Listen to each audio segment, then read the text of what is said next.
And five, four, three, two, one. Hello everyone, welcome back to my channel. It's the weekend. And oh yeah, I'm wearing that one. I don't know. I don't know which one looks better. Brown or the gray. Anyways, you guys are here because we have a very important topic to discuss, and I am not sure if I want to get into this. I promised that I was only going to do four pieces of body because it's such a big topic, and there were some more things that I wanted to say. And I'm not sure if I want to continue to talk about this, but I was on Facebook. Any sentence, any story starting with I was on Facebook is it's gonna be interesting. I was on Facebook and I found out that the Queen Miss Nepal 2003 is a very heavy woman. And her participation in this pageant got a lot of mixed reviews. And this, when I posted the, I reposted it back on my Facebook page, talking about how I'm really concerned about the message people are projecting or putting out there about weight and being overweight and being, obese and morbidly obese, that it is okay and that body positivity is somehow a space for people to just let themselves go and live unhealthy lives. Something in that paraphrasing manner.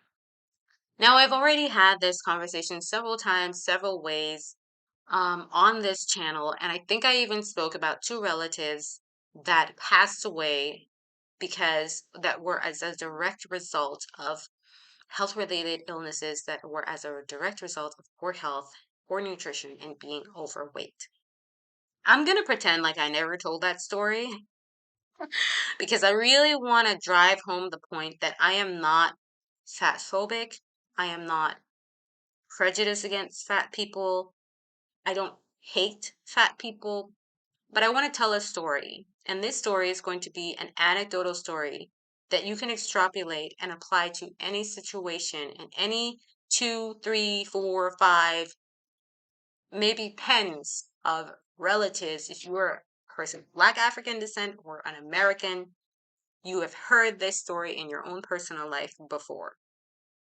I had an aunt who I loved, who was a very difficult person to live with. And we saw her on and off in my country. She would come from the United States, um, on and off, through the course of her life. And I remember when I was getting ready to go to college, I had moved in with her. And this was some 20 plus years ago. She had just gotten all her teeth removed. She was a heavy woman for most of her life. And I remember thinking to myself as a kid, because she was one of the scariest people I knew.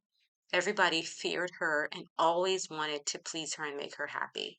And I remember thinking to myself as a little girl, I want to be exactly like her. Like, I want people to fear me, respect me, and just be at my beck and call. Don't ask why. Maybe I had some control power issues. I don't know. But as I got older, I began to see that this woman was seriously unhappy and struggled with her weight. Like sometimes she would be lighter, sometimes she would be heavier, but she was always a big woman. And when I moved in with her, when I moved to America to go back to school, and I moved in with her the summer before I was supposed to go to school, she took me shopping. She was one of those, like, she was really nice, and then sometimes she was really, really mean. So she really got me set up and started me up into college. And that summer I was supposed to help her lose weight. Now, like I said before, she was terrifying, Blackzilla. All right, nobody can tell her nothing about nothing. And she had had major surgery, and she called me into her room and she said to me, I need you to help me. I want to be like you. I am dying and I really need to change the way that my lifestyle is. Right? I want to have a husband. And at this time, she was about 50 years old. The woman had just lost all her teeth. Oh, and she's a vegetarian. So just adding that out there because thinking to yourself that It's always so straightforward. It was a combination of things over a long period of time that caused her health to deteriorate. One of those things was that people were afraid to tell her to stop doing the things that she was doing. And another thing was that she would do a lot of those bad things, like overeating or eating too much fat or just not getting enough exercise. It was a major thing.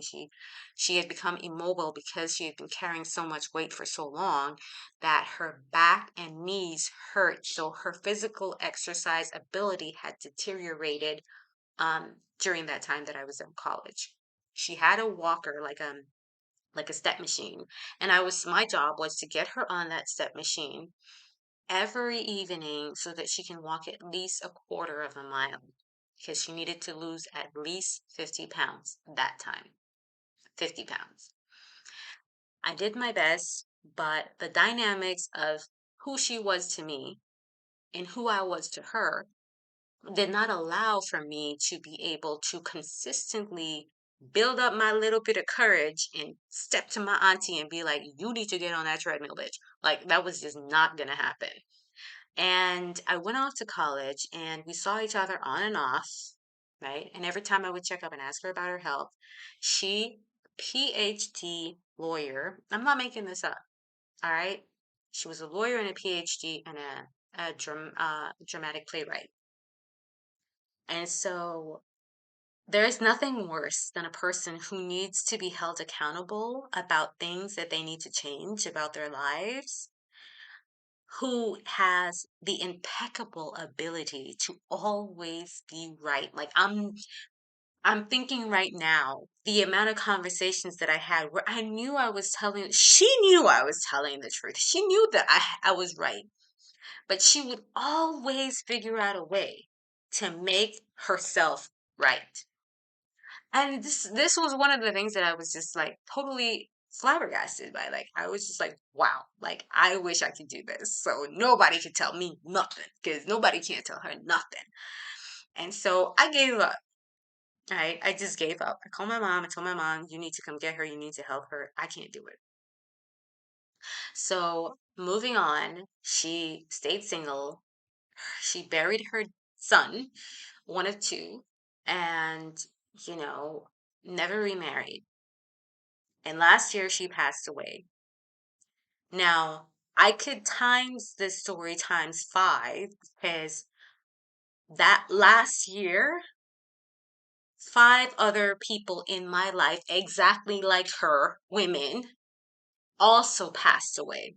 I'm talking the same MO. All right. So I'm not talking from and these are all women that I was afraid to tell what to do, but desperately wanted and needed to tell what to do, and even tried at certain points in my life to corral other people to help them get the help that they needed to end this unnecessary suffering. My aunt, 20 years later, last year, died at the age of 70, alone in a bedroom hospital from complications of long onset being overweight. And the last person who was with her was my mother. And I remember thinking to myself, was it too late for her? She had, in addition to, yeah, there were five other people who had the exact same MO, who had an issue, went to the doctor 5 years prior, got medication, and the big asterisk, like calling, you need to fix this issue now. And then 5 years later, they were graced with 5 years. And then the suffering just quickly, rapidly went downhill. And I see these people, and I see Miss Nepal, who looked exactly like my aunt did 20 plus years ago, or maybe 30 years ago. And I think to myself, Who is lying to this Miss Nepal and telling her that she's beautiful and she's healthy and she's okay and this is okay and she should prance around in high heels and tell everyone that this is what health and beauty looks like? Who lied to her? Because when I see that and I think of the people that I buried in my family, whom I loved and I did not hate, I did not discuss, I was not disgusted by them, I was not grossed out by them, I was concerned for them. Because just like a lot of these people who were praising and trying to tell these people that it's okay to be this way, I didn't know that it wasn't until it wasn't. And it was then too late. Now, this young lady is young. She could still flip and flaunt and wear high heels and do all of the things that she's doing. But at some point in time, your body was just not designed to carry all that damn weight. I'm a mother of two. My first child was 9 damn pounds. I remember my last month. Shout out to all the mothers there who listen, all 28 all 10 mothers who listen to my channel. I remember the last month of having to carry that around at 20 years, 21 years old, thinking, God damn, if I had to carry this all my life, you best believe I would be eating salads and mango for breakfast, lunch, and dinner. I couldn't do it. I ain't the one. And I'm not that short either. Like being 200 pounds at 5'5" when I was pregnant, I think it was like, no, I was 170. I was pushing 180.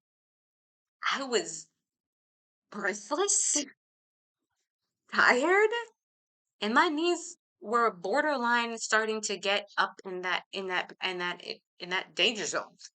You know, you cannot expect 9 times out of 10 when a person is carrying these things are scientifically discussed and scientifically proven for a reason. We are not designed to carry all of this weight. And there is a direct correlation. I need y'all to go check out my video that I did on the female black mortality rate in America, because there are some serious lies that are being fed to us as black women that wants to separate our health issue from the definitive fact that we are mostly fat.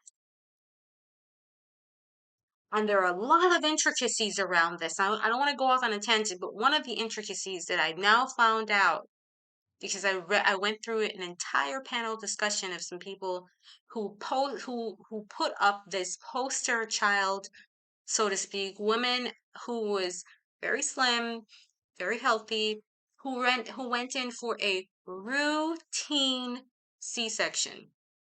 Those two things should never be. I'm getting so angry right now. Those two things should never be in the same sentence. Routine and C-section, that is not a sentence that should be scientifically nor grammatically constructed under any circumstances, because a C-section is goddamn emergency surgery. That is surgery that should be administered under serious circumstances. And this woman, this healthy, thin woman, was only given a routine C-section because she had always had routine C-sections. Instead of the OBGYNs trying to figure out why the hell she has to have C-sections and telling her, just because you had a one C-section doesn't mean that all your other pregnancies has to be C-sections. You want to tell me that in this day and age, with all the technological advances that we have made, that this is what we're giving women in America? Are you kidding me? And they used her as a poster child because she was she was of normal weight, right? But I'm telling you, C-section is not normal. A C-section is not normal. C-section is not normal. It is major surgery and should be given to people with serious health issues. And the fact that you can opt in or out of this as major surgery is phenomenal to me. Now, I can't believe in this day and age that this is a highly political discussion because there's so many things that can go wrong when you have major surgery. But you know what is good about major surgery? And this is one of the things that we have to be very, very cognizant of is how the dots connect. As women, we need to know how the dots connect. You know, how I'm just gonna put that around my head like that. I strayed away from the topic. But those were some of the things that lies. All right. We have been fed so many lies about our health, and these two major ones are just like peeing on me and telling me that it's raining. Like, I can't believe that people are actually buying this crap. So, that's my little rant for tonight. I think that I can go on and on and on and on about what's happening with prenatal care worldwide, particularly in America, because y'all have the worst prenatal care, hands down, uh, in the um in the in some of the more developing countries. Germany is not great, but I'm very lucky that it's not America. Oh, sweet baby Jesus. And I don't want anybody, again, I'm going to sign off with and really try to drive home the point. I know people are still going to come to me and tell me that I'm being insensitive or whatever, but I really want us to drive home the point that our health is not about the medications and the band-aids and the stitches and the surgeries. Our health is about our lifestyle choices, the food we eat. It's about our lifestyle choices and the food we eat, our mental health, physical health, emotional well-being. And this is what my channel strives to promote. Black women and women in general focus their attention on because we are being attacked in ways that have never been in existence before. Because now that the attacks that take place these days, we actively participate in and think we're doing a good job. We think we're doing the right thing, which is bogus to me. I can't believe that we are falling for this crap. I hope you guys have a good evening and a good weekend. And I hope to see you guys in the next one. Please make sure to stay safe and stay free.